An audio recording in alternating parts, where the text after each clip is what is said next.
Satin Mirchandani is one of our corporate council members for our MEM program. And Satin is the founder and former CEO of MessageOne, which is now owned by Dell. He's a serial entrepreneur and very much interested in technology investment based in, he is based in Austin, Texas. Prior to founding MessageOne in 2002, he was at PC Order and launched their ASP model reseller business. He's held positions at McKinsey & Company and at Microsoft. He was a Phi Beta Kappa with his BA in Computer Science and Economics here at Dartmouth. And he holds an MBA from Harvard. So with that, let me introduce Satin, who will share some remarks and then join the panel mode for us. Satin?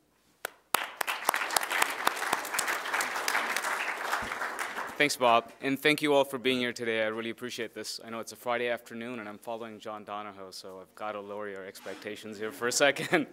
I'm a serial entrepreneur, which means I look for disruptions and opportunities in order to go create businesses. And so what I thought I would do is spend a few minutes providing a historical context. And boy, I guess you know you've hit middle age when you start providing historical context. But I figured I'd share a historical context on the automation and the industrialization of e-business, and more broadly IT, in the last 10 years from a really personal perspective. Because I've had the opportunity as a vendor of solutions over the last 10 years to watch my customers deal with the change and the disruptions in their businesses as they try to serve their customers better. So with that, sorry, you're okay. So with that, I wanted to provide a quick snapshot into the last couple of companies I've been involved with. Once where I was hired in as an executive and took public, and the other that I helped co-found in 2002. So very quickly, the first business was a company called PC Order, the most unfortunately named company I've ever seen, because of all the things you could do on our website, there was one thing you couldn't. Can anybody guess what you could not do on our website? That's right. You could not order a PC off of our website. But what you could do with our solutions and software and content was order PCs and servers and laptops and a whole bunch of other technology stuff off of other people's websites. We got into this business because there was a fundamental disruption that originated where I live today. A little company called PCs Limited that then became Dell went online and started allowing customers to buy servers and PCs online with credit cards. And this completely turned the industry on its head.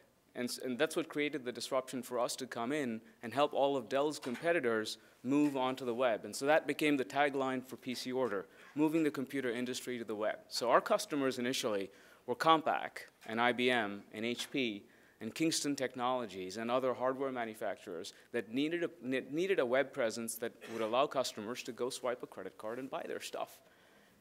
Just to give you a sense of how quaint the notion of e-commerce was at the time, it wasn't until many months after getting into the business that we realized, and our customers realized, that their end users needed good content in order to buy that PC. They needed a picture of the PC, they needed specs, and they needed some way to comparison shop across different models, so you had to structure the data in an interesting way and in a normalized way. So we started doing that, and we had 200 people in Austin, Texas, sorting through individual SKUs, normalizing the data, and feeding it to the PC manufacturers, which in turn led to our next line of business, and that's the second line of icons that you see, or logos that you see on the slide, which is the distributors in the business. Because for the first time, they had a way to comparison shop across the different manufacturers.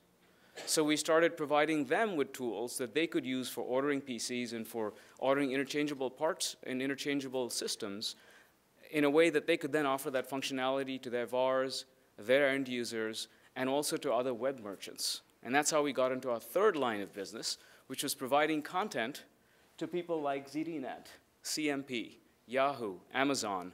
I think there was only one major online, I guess I shouldn't call them retailer, John. There was only one major online merchant presence that didn't use our data because they had this quaint notion that user-generated data could amount to a big deal, and it turns out they were right on that front. But 10 years ago, this was revolutionary, and it's because a little company in Austin, Texas decided to go allow customers to buy their PCs online. And we did the whole thing, from the web presence to the content to the pricing information. Literally, we helped them move the entire supply chain online. Over time, all of that got sliced up and commoditized into little pieces. And that's where the value of disruption comes in, because what you get to see is interesting businesses being fundamentally transformed in a period of months or years, or weeks or months instead of years or decades.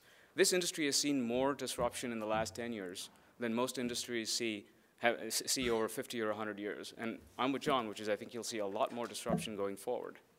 My next business was also grounded in disruption, but a different kind of disruption.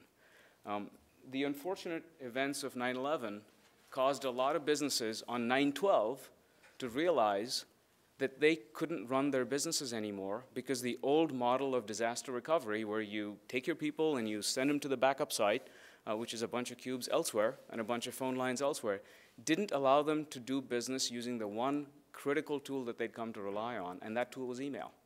And so the business we founded in 2002, MessageOne, was focused on a very, very simple value proposition. We will make sure that email works no matter what.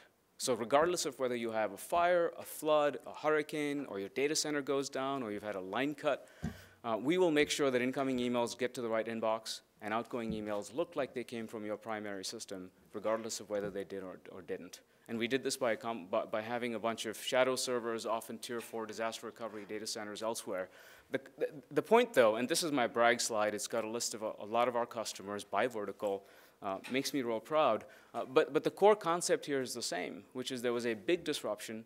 It led to a set of insights on the part of customers that led to a change in behaviors, or led them to realize what behaviors they had been exhibiting that they just hadn't even thought about. This is at the core of what entrepreneurs do. We look for really big seismic shifts, and we look for a way to insert technology in there that allows people to do things differently. And it's amazing when you look at the progress of these initiatives over time. Every year, the opportunity to add value goes up, but within narrower and narrower slices. So as I've watched this industry over the last 10 years, which really isn't a long period of time, I've seen 3 or 4 interesting trends come along, and I'll share what some of those are. There's been tremendously increasing sophistication from an IT vendor perspective. So what I have here is a comparison of what I saw in the late 1990s at PC Order. The middle column is what we saw in the middle of the decade with MessageOne.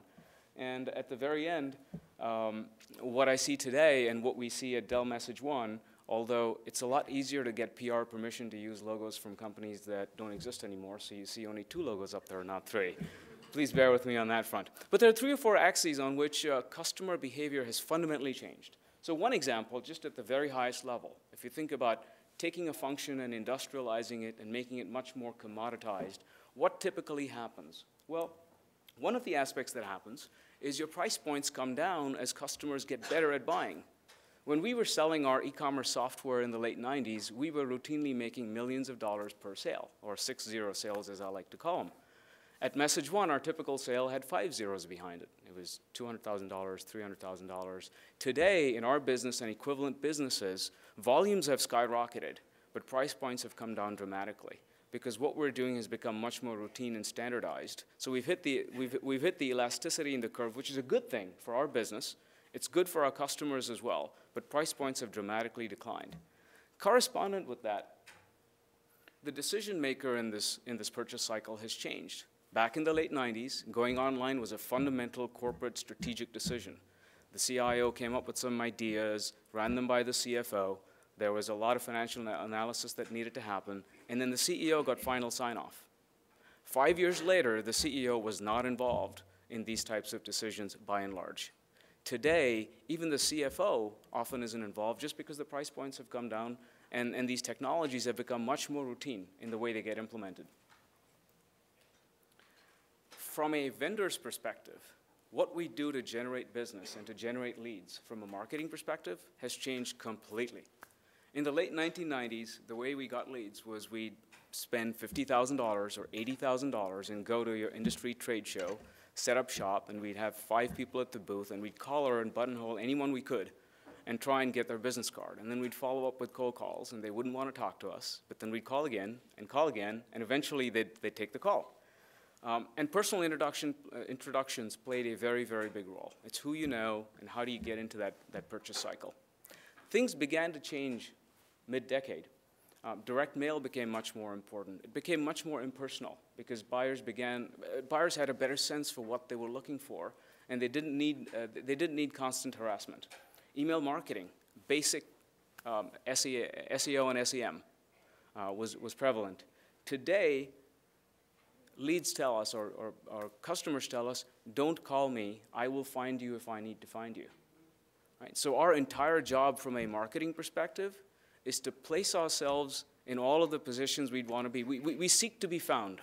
We place ourselves passively in all of the forums where we think customers might look because they know what they're looking for. Today, the average IT professional spends 8 hours a week researching vendors on blogs and through other community and social media. Remarkable.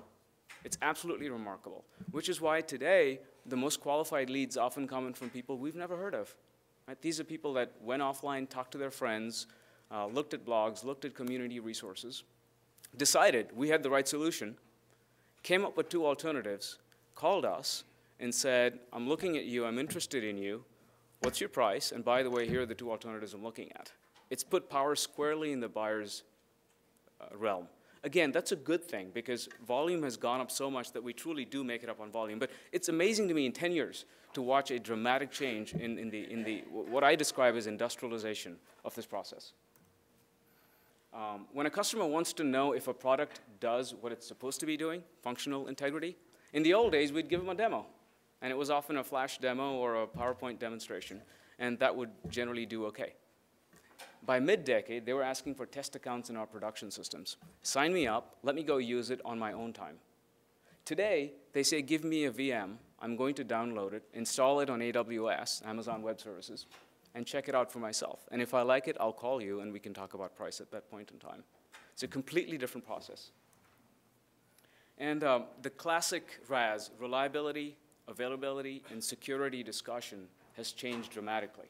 Back in the late 90s, when customers wanted security, we'd show them a big fat cage at Exodus and say, we're going to put your servers in here, and then we're going to lock the cage, and no one's going to be able to get in there. Hackers? Did you say hackers? We never heard of hackers back then. I'm exaggerating a little, but not that far from the truth. And by the way, if the software didn't quite work as everyone anticipated and there were memory leaks, it wasn't a big deal. We'd just do a rolling restart at night, so the memory leak would fix itself. For those of you that have technical backgrounds, you know what I'm talking about. It's the worst kind of kludge, but you do it because the rest of the industry does it as well, and that's really the level at which you're playing. Well, every year the bar has gone up, and today, asserting that you're SAS 70 certified or asserting that you've had external penetration testing done just doesn't cut it anymore. Today, you've got to be ISO qualified. You've got to be 27,000 NX, 27,001, 2, et cetera. And typically, you've got to have SLAs, or service level agreements, with really strong financial remedies behind it, because customers know what it costs them to be offline. And so if you're guaranteeing a 99.99 or 5 nines or 6 nines level of reliability, they will ask you what you're willing to pay them for the extra 10 minutes that you're down this year, or that you're going to be down next year. It's remarkable that this level of disruption has affected the entire industry. And for those that suggest that the industry has matured and it's all done and all of the innovation is behind us, I've got one cautionary note, and it's a series of, it was a Q&A, it was an interview done by ZDNet last year, interviewing the CEO of Lawson Software, a legacy enterprise software company. I'll read this off for you because you can't make this stuff up.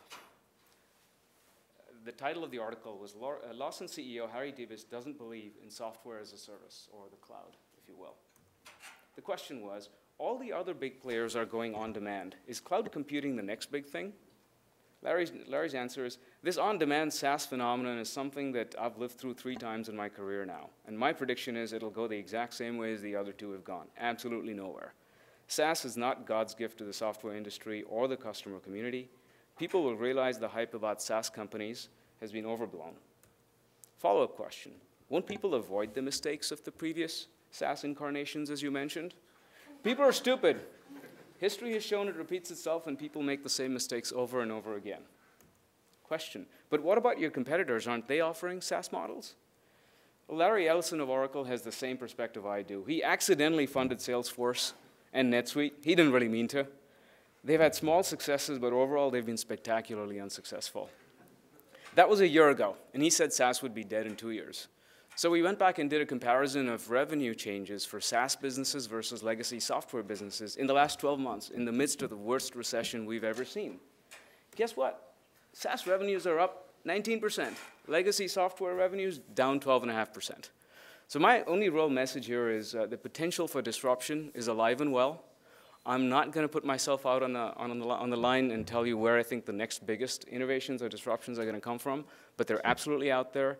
They will happen faster than we've gotten used to, faster than anything we've ever seen before. And it's a really exciting time to be at the intersection of technology and business.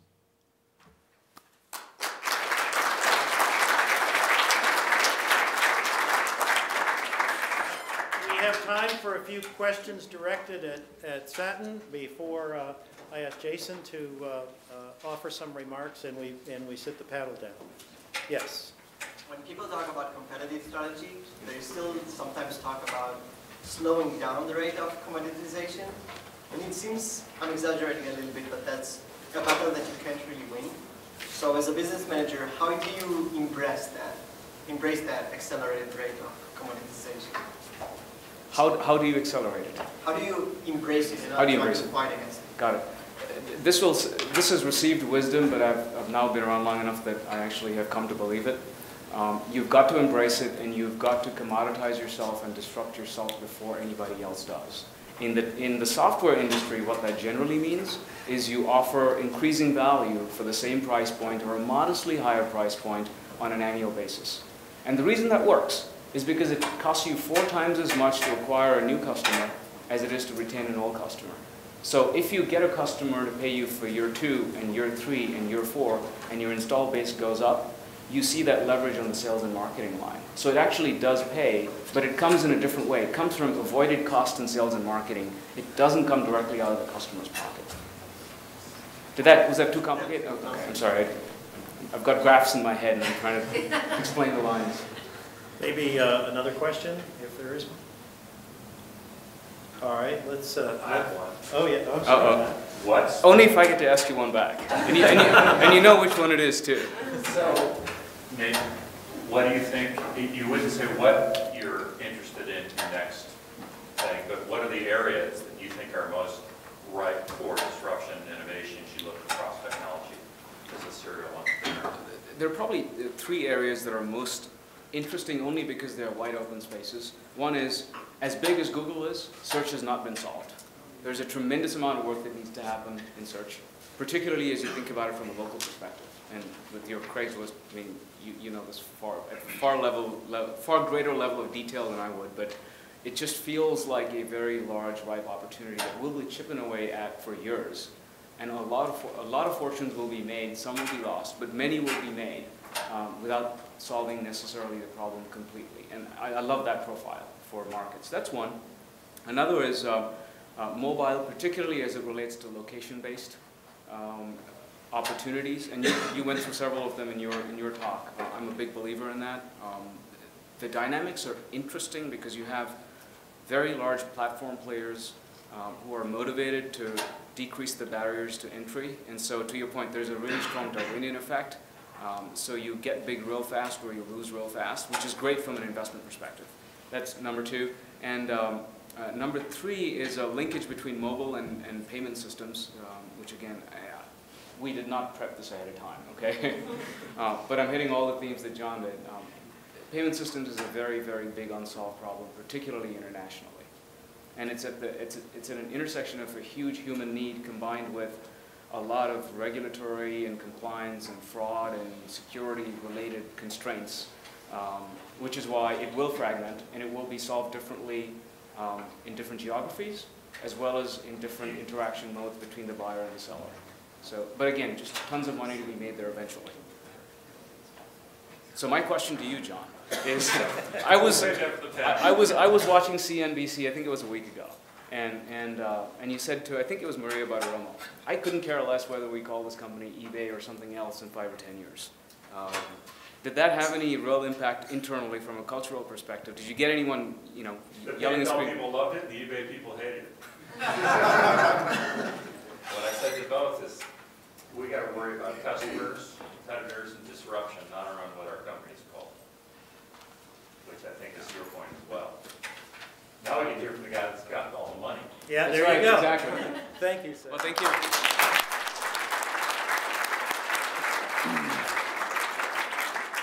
Not only does Jason have all the money, but he has sort of the hero badge for joining us this afternoon. Soren Mills, who was our original speaker on the printed program, Vice President for Global E-Commerce at Walmart, former Vice President of that, called me late yesterday to indicate that he was running a high fever, and the suspicion was that he was going to be coming down with the flu. So in the interests of those people who were on the flight, and John suggested he might have been one of those from San Francisco, and in Soren's own health, he decided he just couldn't do it, although he wanted to be here. So at the 11th hour, potentially I think late yesterday night, Jason agreed to come up here and share his time and wisdom with us this afternoon. So let me introduce Jason from Polaris Ventures. He's a principal at Polaris Ventures, and in that role he serves as a director at a number of firms, one of which is Legalzoom.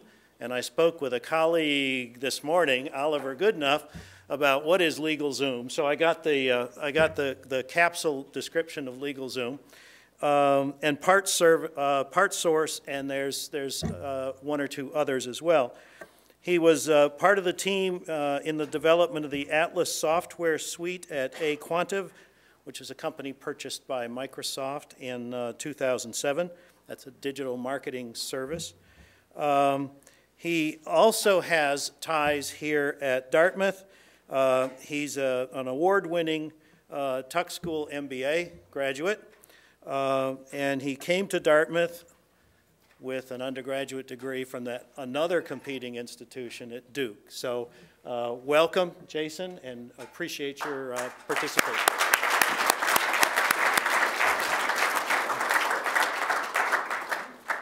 Thank you very much. So as a last-minute entrant, I have the luxury of claiming that I can either speak for half as long or half as intelligently.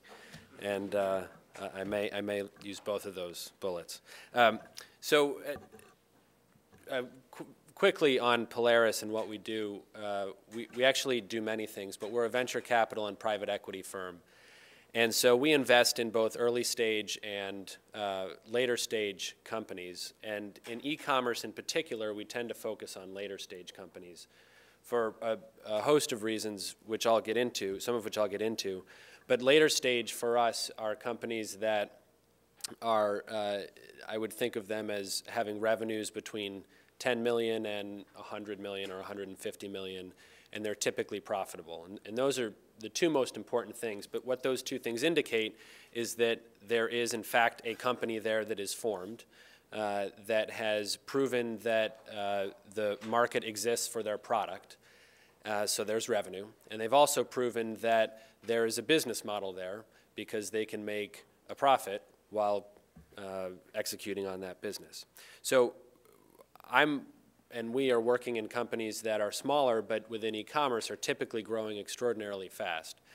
And so as John spoke about ease of payments and the cultural implications of some of those and the behavioral implications of some of those at a high level, Satin talked about disruption and the macro changes in industries. I thought I would go perhaps one level lower, which is to talk about the actual business models of the companies within e-commerce. And to kick it off, I thought I would try and relate it to the core tenet of this program, which are complex systems. And the most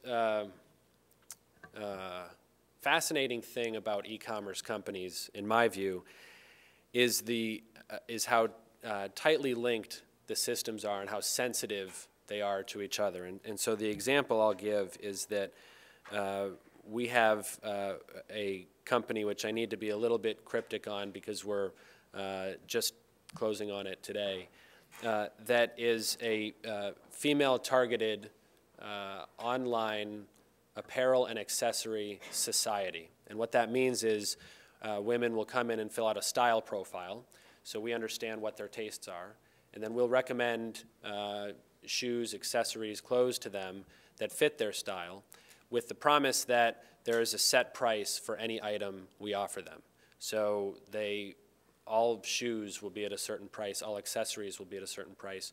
So they can have the comfort that if we recommend something, they know they won't be breaking the bank, we won't be recommending something inappropriate, and it will tie to their style, so it's very relevant to them. Very rapidly growing business that is just now beginning to market. And the tight linkages in the system are the following. When a creative manager in the company decides to change the creative in a banner and is extremely busy that day and doesn't have a chance to tell IT and doesn't have a chance to tell operations, and that banner is far inferior to what we've been running, all of a sudden, in real time, the orders go down because the customers are not as attracted to it. And in real time, inventory builds up. And in real time, merchandising needs to change how they're presenting the product and how they're describing the product.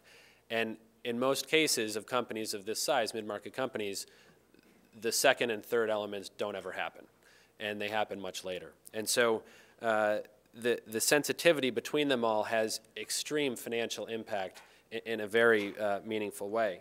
That gets exacerbated when you introduce the notion of the influence that customers have. And this particular company has now almost 20,000 Facebook fan club members, all of whom became a fan club member organically. We've not solicited them at all. And they talk about how much they like this shoe and how much they hate this bracelet and how much they dislike this sweater.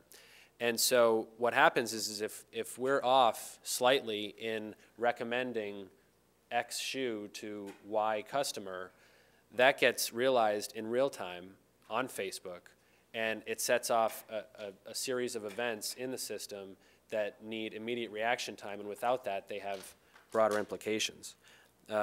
Customer reviews on products, customers tweeting about products rather, and so you have I think of a template of sorts, which is you have the company that's interacting with multiple customers.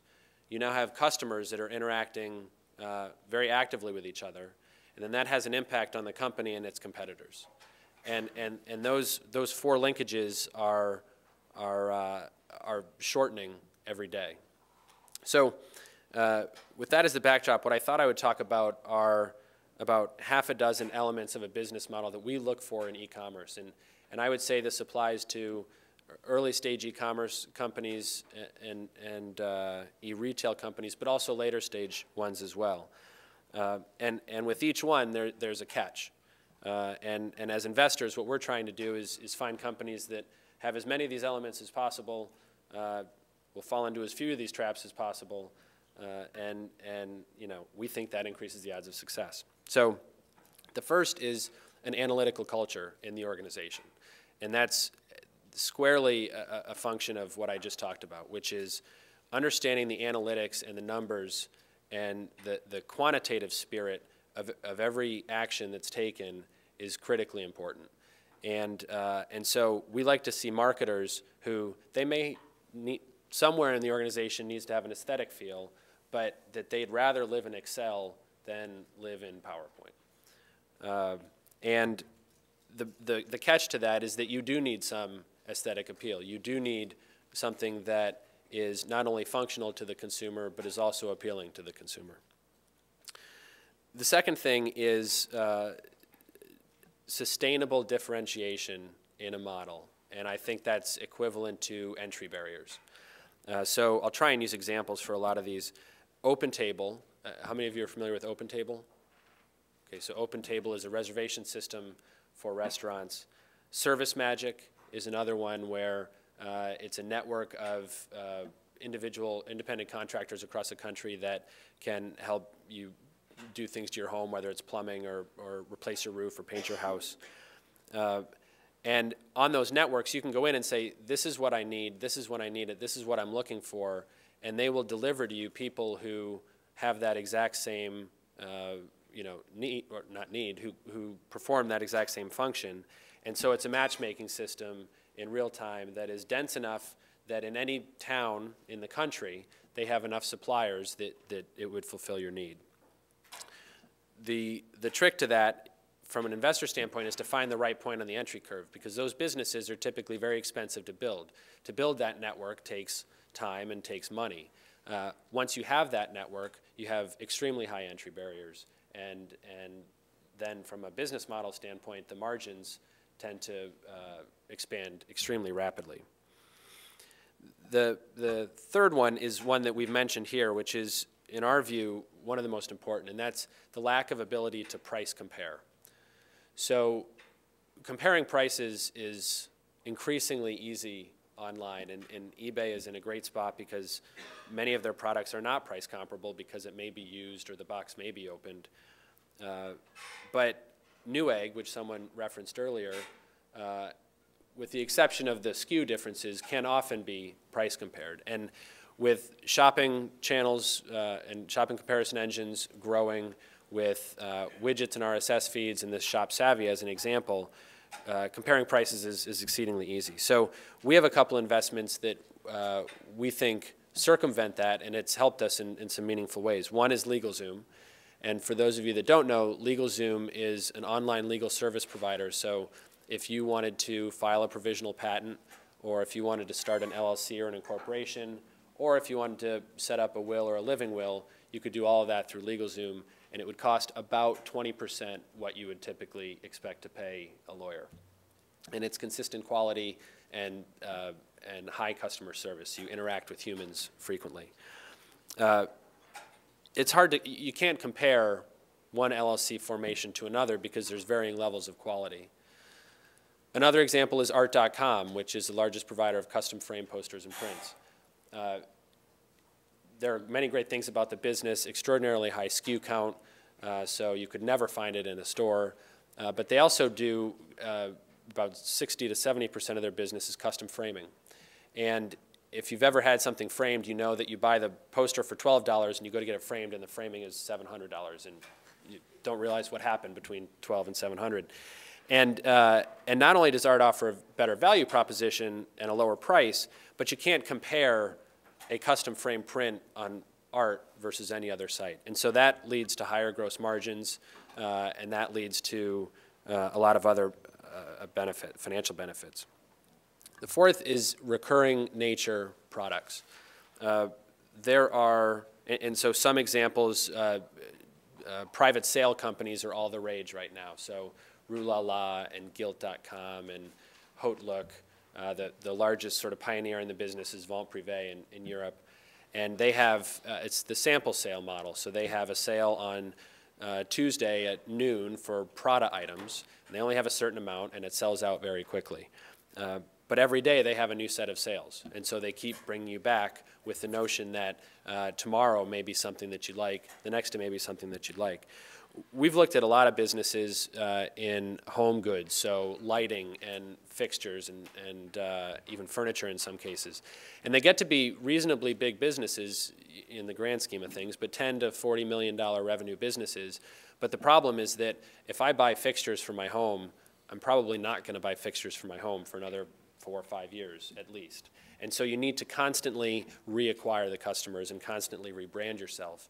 And so if you can identify a product set that gives you a reason to talk to your customers on a repeatable basis, gives them a reason to buy from you on a repeatable basis. I think the estimate before was it's 4 times more expensive to acquire somebody new. You can imagine what that does to your customer acquisition line. It takes it from 15% to 3%.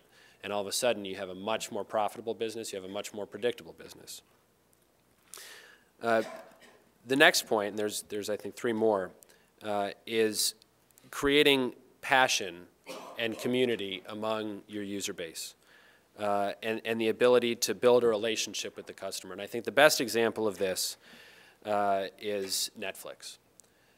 Netflix has the luxury of working with a product that people are passionate about. People, you may or may not love movies, but there's some movies that you love and you want to talk about. Furthermore, they take it one step further so that you rank how you feel about each of the movies that you've watched. And all of a sudden, you start investing in the site. And in so doing, you are so much stickier to that site, because were you to go try and buy movies somewhere else, the recommendation engine is going to pale in comparison, because meanwhile you've scored 150 movies on Netflix. And so the passion can be measured in both the quantitative side: are people returning actively, are people submitting feedback, are they engaged? But it's also on the qualitative side, and when you see the linkages between customers. And so in the example I gave earlier, and they have about 20,000 Facebook fan members now, the amount that these women talk about shoes is mind-boggling. And they're putting videos on YouTube of having received the package, and it'll be a 6-minute video of them opening the package, talking about the shoe, holding it here for 3 minutes before they even put it on, then putting it on and doing this for a while, and then 3,000 people watch it. So there's a qualitative passion too that exists with some products, but that can be fostered with tools and technology and applications. Ease of use is a no-brainer, but companies like Amazon and Zappos in particular come to mind. They make it very easy to buy. They make it very easy to return. And that comfort level, I think, is doing a great job at breaking down the barriers and the concerns that people have. The catch to that one is if you make it too easy, you may dupe people. And if you make it too easy to buy something with 1 click instead of what has been the industry norm of 2 clicks, or if there's anything that's misleading, then you get negative sentiments. And negative sentiments travel, I haven't done the math, but I'm guessing 100 times faster than positive sentiments. And so you need to make it easy, but not too easy. And then the last is a service orientation. I think it was accepted in the early days that if it was an online business, then everything should be conducted online, or that if you called in, you may or may not get a person. I think more and more people are expecting to be able to talk to someone, expecting to be able to discuss whether a product is as they think it is, or if it's right for them. And so there's an increasing consultative sell that exists today that I don't think existed 2 years ago, which is a bit counterintuitive as we've become a lot more technologically lean. You see, we have a jewelry e-commerce company, and I know a furniture e-commerce company well, and their biggest sales come from the call center. And their most loyal customers come from those people who know some call center reps by first name because they call them to talk about returns. And then they're their biggest advocates as well. So these are the things we look for in a business as it's at $20, $30 million, because I can tell you from experience there are thousands of e-commerce companies that are sub $20 million, and my opinion is they will always be sub $20 million. And we're trying to find the breakout opportunities, and a lot of these companies are Opentable, Service Magic. They're only in the $100 to $400 million range, but I think have the potential to be multi-billion-dollar companies. So I'm happy to take questions. Yep. We've heard a lot about platforms, whether it's e-commerce or whatnot. What kind of platforms do you see emerging within e-commerce? Amazon makes it easy to post a product. Would it be easy for other developers to draw products from Amazon and sell them themselves? Where is that going? What models is not emerging with that? So I think one of the biggest platforms is what you sort of alluded to, which is distributed selling. It's this notion that historically it was I needed to get everyone to my site and sell my products. And now it's I don't care where they are, I want to be able to sell my products. And it's not only Amazon and eBay, but it's on apps and widgets on Facebook or on affiliate sites. And the The challenge, and what I think people are overcoming now, is the linkage back to the credit card or the PayPal account, which allows the payment to happen. I think there's some trust issues too, which is driven by a consumer misunderstanding. So if I'm buying a art.com product, but I'm on Facebook, who actually is getting my information, and do I feel comfortable about that? But I think distributed selling is a key one. I think, as odd as this sounds, I think analytics is still a platform that is not fully leveraged at most sites. More specifically and more granularly, I think email, as it exists today, has a lot more potential, but I think communicating with existing customer bases is a breakout opportunity. And when we talk to most e-commerce companies, they say, I would guess the range is 0 to 15% of my revenue comes from email. And you probe and you say, well, what is your email strategy? They say, well, we send them an email once a month. So what do you send them? Well, we send them a newsletter. And so, you know, versus being able to send someone an email when you know they are about to buy a product because they've bought that product in the past and it's a repeat product, or because it's a holiday, or because you're an airline and you know they live in Boston and they are a skier on the West Coast. I mean, there's so much segmentation and targeting in email that's not happening today because companies are staffing their email slots with creative, historically direct marketers, and instead they need to focus on database analysts who can actually segment and target with a little bit of help from a creative, but the creative is the easy part. Another question or two? Yes. So I'm a little bit biased here as an ex-Amazonian, but I wonder how can you convince me to buy some fixture on some specialty company online? If I can buy it on Amazon and I'm a Prime member, so I get second-day shipping free, and maybe shipped from warehouse near me. So why do you think that these niche online merchants can compete with something like Amazon?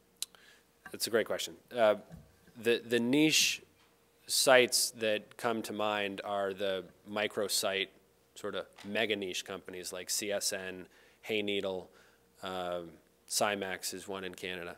And their model is they have 100 to 150 sites, and each one does about $1 million, but they'll have a site for bar stools, and they'll have a site for patio fixtures, and they'll have a site for patio chairs. And I think their window of opportunity right now is selection, that they're able to, for the time being, carry more bar stools than Amazon cares to carry. And in eBay's case, they may argue, well, we have consistency in so much as it's shipped direct from the branded OEM and it's brand new. And so you don't have to filter through other things. So I think, but the question is, as drop shipping is the norm now, what's to prevent Amazon from having 17,000 bar stools, just like barstools.com already has? And I don't know the answer to that. And I think when you look at those businesses, their gross margins of 20, 23%, and it's a price comparison game. And on the front end, it's a search game, and they're beating each other up. And so, right now, I think the answer is selection, but I'm not sure what it is in 3 years. Another question before I ask the panel to come back together? Anything quick? Yes. Okay. Jason, thank you. Sure.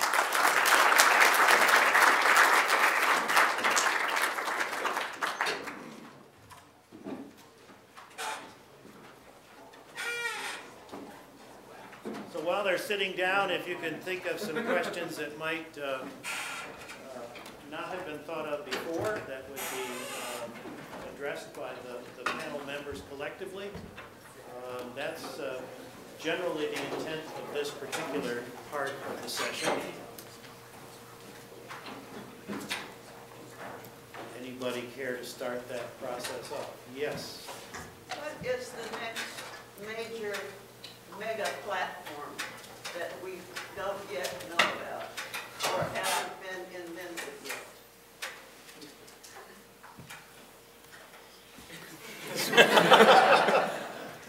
I would say time travel, but that's just.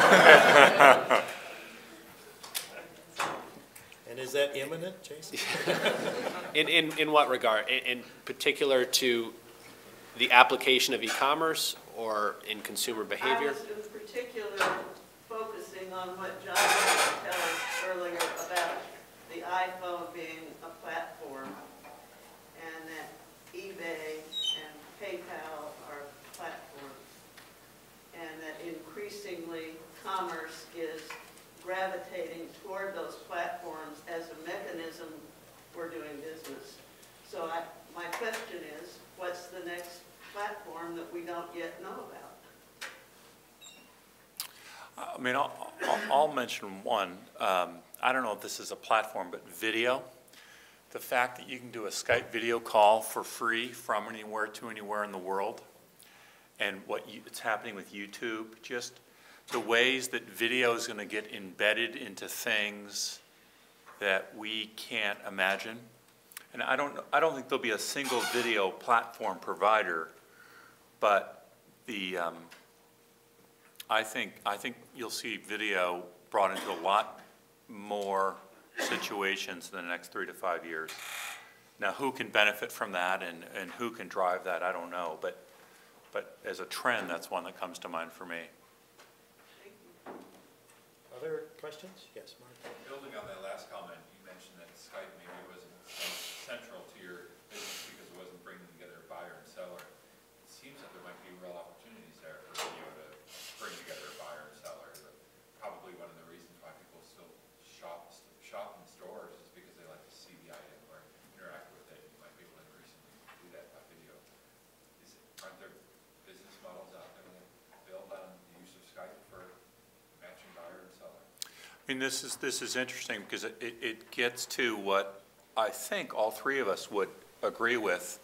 So when we bought Skype, we thought two things. One, we thought that cost per click, pay per call, there'd be a new advertising platform. That if you think about it, what CP's cost per click is on Google, it's to someone that has a website. Well, there are a lot of service providers and a lot of businesses that have higher average selling prices, far rather have a phone call than a click-through. And then secondly, we thought it could be a monetization approach for services. So that Skype in the early days, when we bought it, we bought a little service that if you wanted to sell Japanese lessons, or you wanted to sell English lessons anywhere in the world, you could use Skype video for free and there'd be a meter running and that's how you'd collect.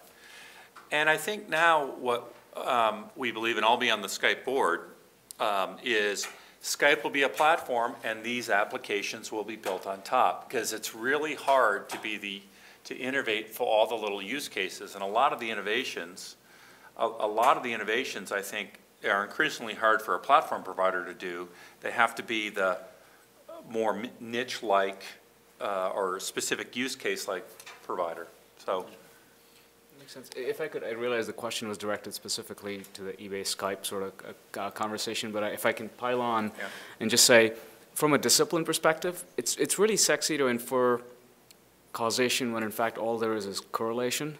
And I'm actually very pleased to see strategically what eBay is doing with Skype because it's the right answer. You need to focus on things that drive your business, not just things that are kind of involved in your business. So video may be involved in the business, but it may or may not drive the business nearly as well as PayPal does. So I throw that out there because this is a conversation that I've seen occur time and time again around acquisitions, whether to acquire or not, and then once acquired, whether to divest or not. So I just throw that into the mix. Other questions? Yes. Sure. I've been hearing more about image search technology, and I've been thinking that it could be a real disruptive technology, which is not just the ability to scan a barcode, but to actually just take a picture of a product and then have that surface maybe on eBay or Amazon or wherever. I'm wondering if you think that could be a game changer in e-commerce and what potential that brings to the businesses. Jason, you seeing image? Sure. So, yeah, we are seeing, well, quickly on video. If done well, video has a phenomenal impact on conversion at during the point of sale. And so items that are, I'll go back to accessories. If you show a bracelet on a stand versus showing a bracelet on a wrist versus showing a bracelet in a well-done but short video, the conversion rates go up pretty dramatically. And the cost of the video is very low. And the impact of an increase in conversion rate is not only big, but from an operating leverage standpoint, and therefore a bottom line standpoint, is enormous. So video is absolutely paramount in that. In image search, the challenge that I've seen in strictly a technology solution to image search, and again, in your application of, I like this item, so can you find an item like this for me? I don't think it's perfected yet. And so you get some wacky results. You get if I have a picture of a blue chair, it'll identify it as blue and then send you a blue couch and a brown chair. Or it'll send you a picture of a very modern blue chair and you wanted a traditional blue chair. So I think a lot of, same with facial recognition and video recognition, I think there's potential there. There's a long way to go. When you introduce human elements to it, I think it's very powerful. And so again, I'll use this example. We have women who are uploading pictures of shoes on the Facebook page saying, I love this shoe. Can you introduce a shoe like this? Because all of our shoes are a set price. And they're in the $39, $49 range, and they look like shoes that are $89 to $159. So they take an $89 shoe and say, can you get this for me? And when the human element comes in, it's incredibly powerful. Now there's a cycle time which needs to happen because the shoe needs to be sourced and so forth. But getting customer feedback using images is very impactful right now. Yes. So I just had a question with, I talked about opening up the platform for like third-party applications, and I was wondering, like with the iPhone platform, they opened it up, and I'm not sure if it's directly related, but there's a lot of like jailbreaking of the iPhone platform and creating sort of hacked applications that allow people to steal applications that you can pay for. So what's the risk and how do you reconcile sort of opening up the platform but also finding like ways that people can exploit the safety because it's open up and they can press the code or source involved in securing financial Yeah, I mean, it's a great question. That's why no payment system's ever opened up before. And it's also why we're not opening up the entire payment system to start. And so it will be an ongoing real focus of which APIs we open up, how we open them up. I don't know if you were here for the security panel earlier, which I found fascinating, but a lot of these disruptive innovation concepts that I think we're really beginning to see more and more of will offer the potential for second order effects on things like money, privacy, other things. And so we're going to be rabid about ensuring the security of the PayPal system as we open it up.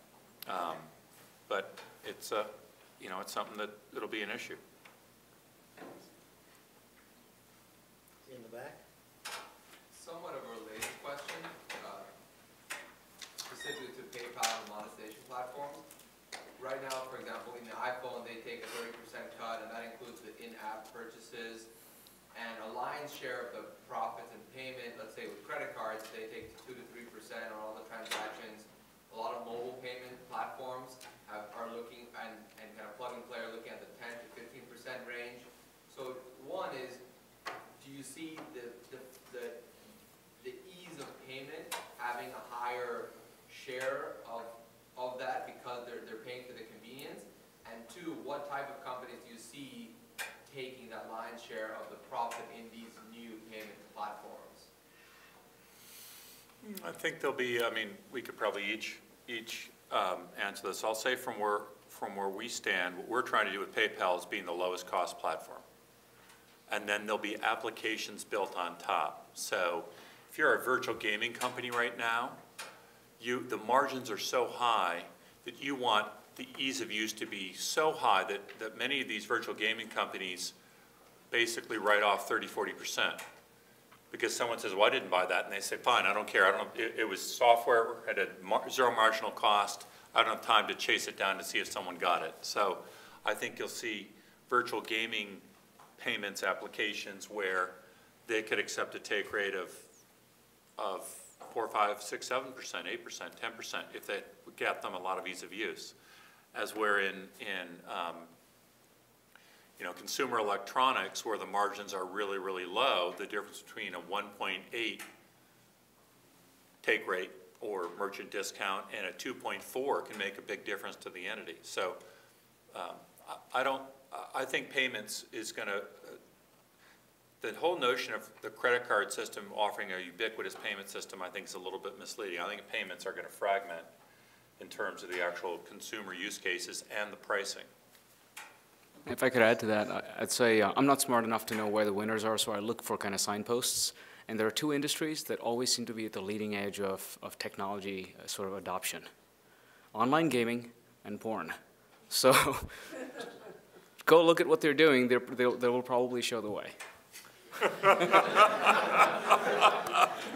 You heard it here. You've been given permission, students, to go. Wait a minute. Jason. With all the appropriate caveats. I think it's a combination of what John said, which is how much fat is there in the system, how much margin is there to give, and then how much pain is there to get into that channel by yourself. So for instance, I'm involved in a company that helps bring dozens and dozens, and hopefully soon hundreds of cloud providers, so monthly subscription, consumer-focused SaaS providers, to Dell and HP and Comcast, so that the large companies can plug in once to the billing system, the cloud companies can all plug in, and then Dell, in this example, can offer bundled packages of cloud services to their customers who are buying PCs and maintain a billing relationship with that customer. So it has a lot of benefits. The cloud providers, their alternative is they can go try and sell direct to the consumer. And they don't have much brand awareness, and their customer acquisition costs are probably 40% at best. And so let's assume they have 100% gross margin. So all of a sudden they have 40% that they'd be willing to give up, and maybe even more because it gets them in bed with Dell. So, and it's because that's a high pain point, because they, as a single $2 million SaaS provider, can't get on Dell's radar screen. But if they're part of this network, they could. So I think it's a great example of truly the market will clear it, and if the suppliers are willing to pay it, then the distributors are willing to take it, and could go as high as 50, 60%.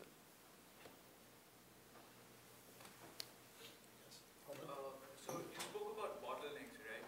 So I mean, have you ever felt that infrastructure or hardware technology was a bottleneck to innovation? I mean, most of the applications we're speaking about are web-based, and they depend on mobile devices.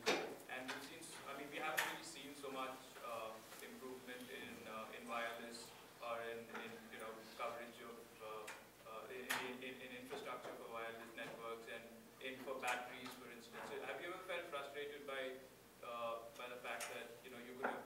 Have you ever felt you could have done like something if only we had the infrastructure or the battery, for example, in place? Well, here's where I've seen it, and video has been enabled by data. I mean, our data centers now can store images at a fraction of the cost even from 4 years ago. So data center costs have come down immensely. And that's allowed this whole video explosion on the net in a cost-effective way. Similarly, on the battery, I'm on the Intel board, and the power management has become the critical thing on the chip. And so, and I think I think we're at the beginning of a wave of progress and innovation there. The area, I mean, you mentioned the area that it's not in a business standpoint, but it's cell phone coverage in this country. I don't know why that can't get better, but the number of times I want to throw my cell phone through my windshield is, I mean, that's the cellular and wireless coverage in this country is the area that's just baffling. It's hilarious. You go down Sand Hill Road in Silicon Valley, and right in front of Kleiner Perkins, the calls drop every day. Sure. And so I think mobile and wireless is an area where there hopefully are going to be huge advances in the actual coverage. I don't know, you guys probably see more of that than I. I won't say anything about online porn, but I'll tell you this. It used to frustrate me that infrastructure didn't exist to permit huge leaps ahead, but when I stopped being an idealist, I actually saw a ton of opportunity, because what's fascinating to me is when I see entrepreneurs or business plans or new initiatives, they tend to be trying to solve age-old problems a little bit better. And so what that says to me is, we've got plenty of time. There will continue to be plenty of opportunity, and every time there's an innovation or every time there is additional infrastructure put in place, it will allow some existing problem to be solved a little bit better, and someone's going to make a fortune in the process. So I see opportunity, not frustration. And I think it's just a trade-off between cost. You know, I mean, if you look at latency for e-commerce sites today, or 3 years ago, the real cliff on abandonment happened in about 7 seconds. If the site didn't load by 7 seconds, just virtually everyone went away. Today, that's at about 4 seconds, and even 4 seconds even seems staggering to me. But it's very tightly correlated as you get closer to real time or zero. And so the solution is, well, everyone could sign up with Akamai, right, and have everything delivered at the edge. But it's a cost issue. And I actually don't think people always make the right trade-offs, because spending $10,000 on Akamai would improve their conversion rate by an amount that would far exceed the $10,000. But to me, those bottlenecks are always need to be balanced. And it's just an issue of dollars. Joe. We spent this past session talking about interesting ways of getting business to connect, or buyers and sellers. Let's talk about higher education for getting faculty and students connected. Have you seen anyone doing anything that's potentially disruptive, game-changing, really interesting ways of using e-commerce models to deliver higher education? When I see people doing sort of the expected standard derivative, okay, we'll put a video online, we'll let students email their homework. Are you seeing anything that's going well beyond that? Are you doing anything that's interesting, entrepreneurial, experimental? Well, Dartmouth's new president, the day he was appointed, Jim Kim, called me and said he wants to put Skype in every classroom, because when he teaches his health systems class at Harvard Medical School, he has one class, he has doctors from Rwanda live on a Skype video, just put a TV monitor right there, then doctors from Haiti, and so he's bringing his students and connecting them to the world. He hasn't commercialized that, and that's something that I think my guess is he'll bring to Dartmouth, is just the usage of something like video to make it a more interactive learning experience. But in terms of commercialization, No, my observation would be, and we don't have any investments in that arena, is that the online higher education market is enormous. I mean, absolutely enormous. The lead gen market for online education is in itself enormous. When you get down to the nuts and bolts of the delivery of content and the exchange among the individuals, that's where it's very rudimentary, and to your point.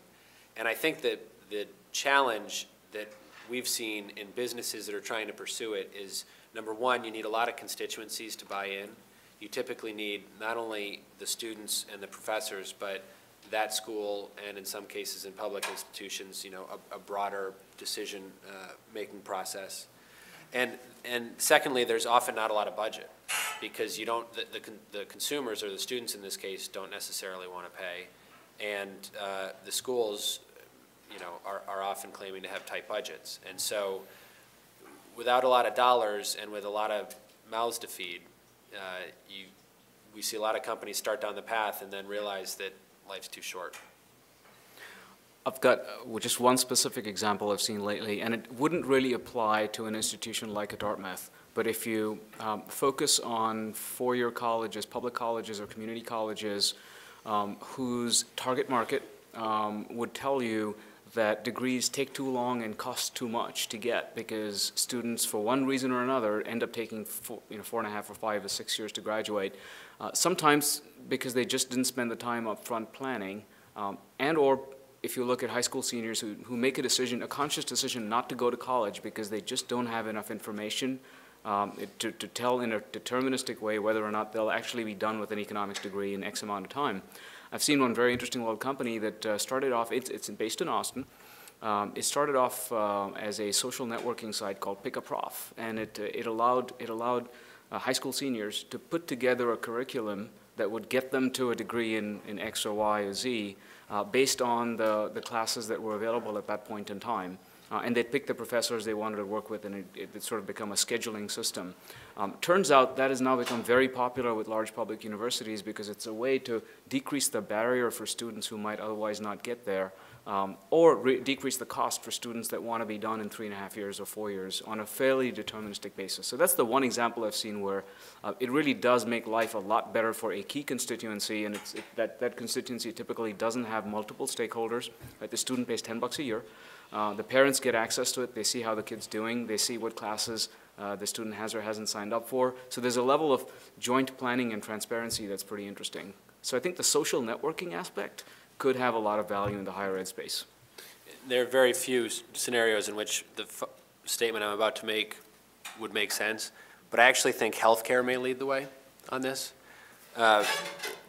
because the relationship between the clinician and the patient and the clinician in the hospital is not too dissimilar from student, professor, institution. And within healthcare, the two things they have going for them are, one, it's far more broken than education, and so there's a greater urgency to fix it. And two, there's a lot more money flowing around. And so I think as you're seeing the government and CMS in particular issuing codes and reimbursement rates for physicians to interact with patients for 10 minutes over the phone, which replaces a 30-minute visit, is 60% the cost, but allows the hospital to generate more revenue, allows more patients to be seen. It truly is a win-win. And so I think you're going to see a lot of that trickle into education.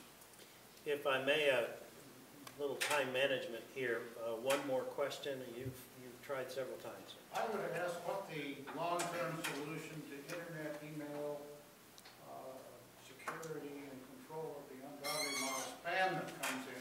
I just, as a grandfather, joined Facebook, and I received today an email, supposedly from Facebook, announcing that I should change my account down and unzip the file that was attached and run it to update my Facebook account. I discarded it, needless to say. It's too much security lacking on this whole thing. How do we control it? I'm a very biased commentator on that topic because my last company was in that space and we all made a lot of money solving that problem, or trying to help solve that problem.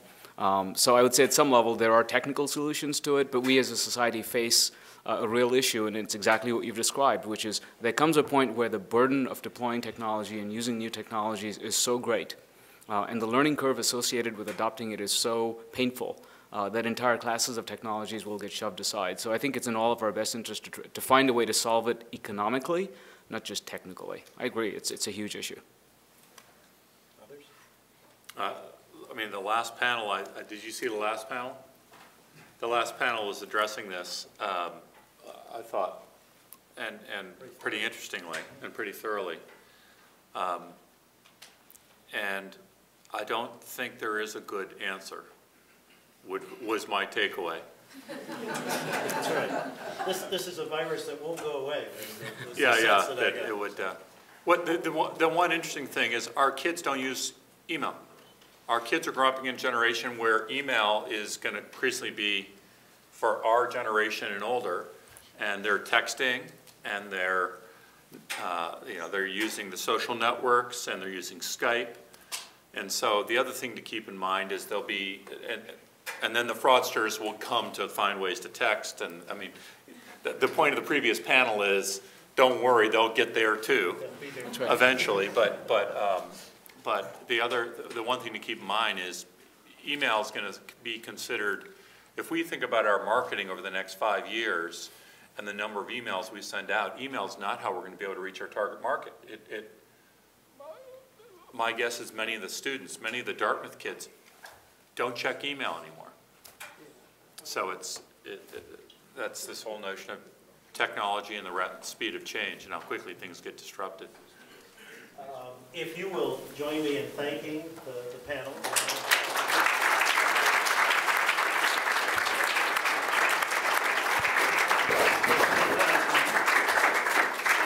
Reza has a few closing comments on the symposium.